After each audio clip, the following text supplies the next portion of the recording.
something there without getting into our paragraph, because I didn't want to go out there and tangent off. Then divine mind serenity.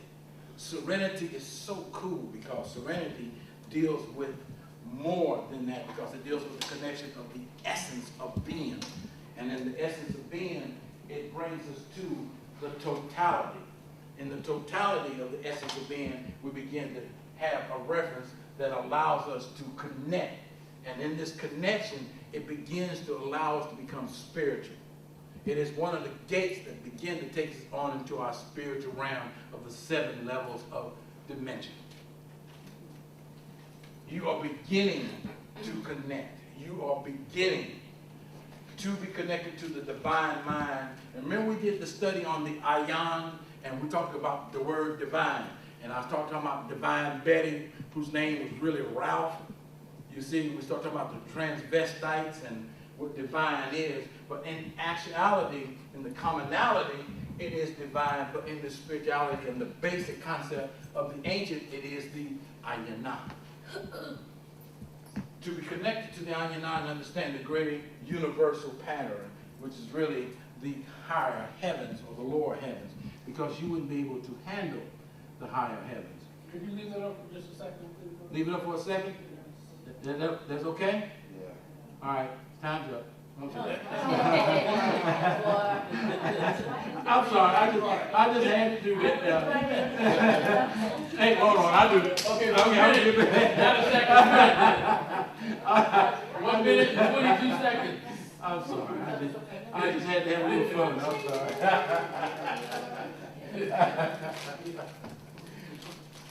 We had to have a little fun there.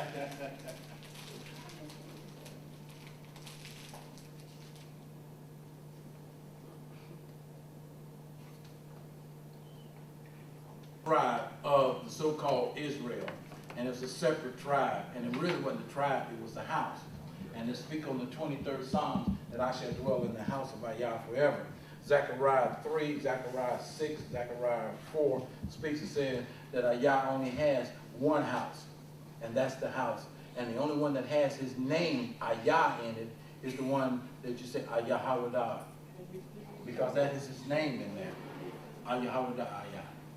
Judah and all that other stuff is referencing the commonality and in the references where people are dealing with smooth themes. But Yahweh Yah is the name of that tribe because it is Yah's name and his people collectively.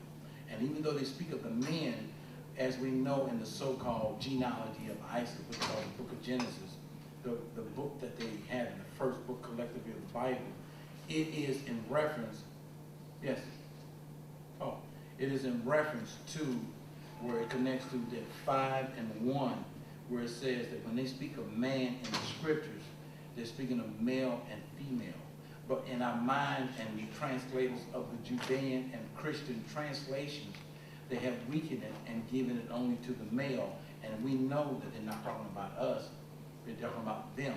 And they have taken it outside of its true essence and spirituality. And that's why I keep talking about when you go to Radio Shack, you know that there's a male and female. When you're dealing with AutoZone, there's a male and female. But when you're dealing with open up the Bible, and it tells you that the male, every book you'll find is mate, there's a male and female there, but yet we only deal with it. And some of us think that God or Yah is a man. No. We ready to roll now? One more moment? Okay. 2 more. All right, cool. Let me take another shot of Hennessy.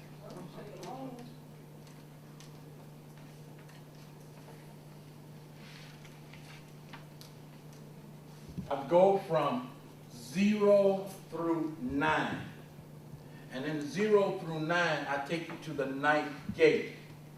But I break down things because I'm going to explain to you the different colors. And here we go. The colors of the 0, the rainbow. Remember how we talked about the rainbow body? And we call that the Samadel.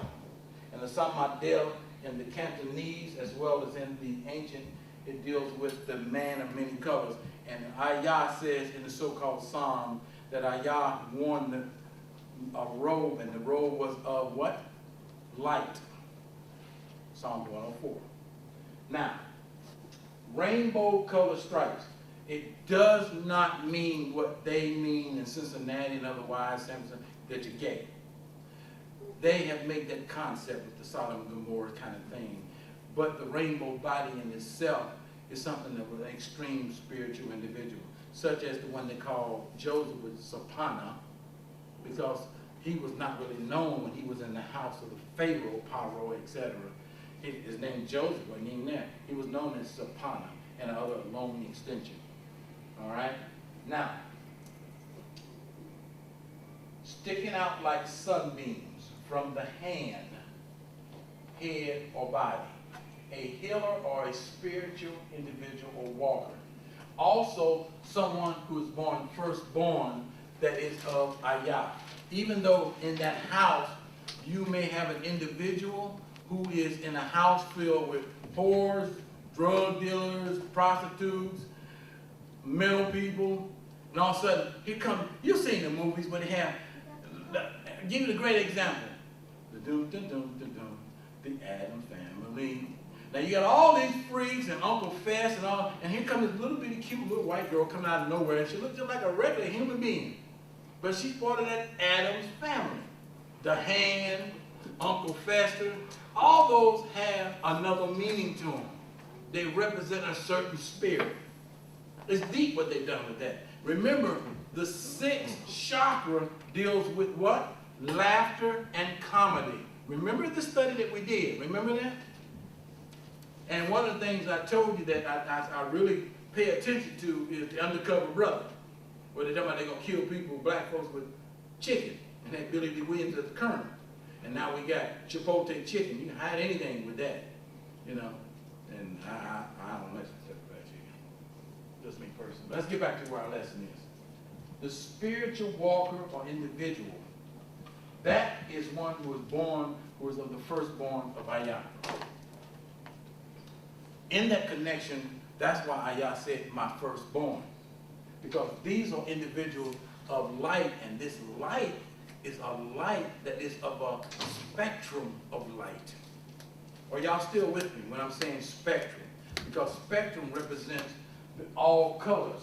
But then, once you get into the rainbow colors and they become in a oneness, when you mix all colors and you have a little bitty individual from the first grade kindergarten and they do finger painting, and they take all the colors and mix it into a circle, and all of a sudden, next thing you know, you got your black circle. How did that happen, teacher?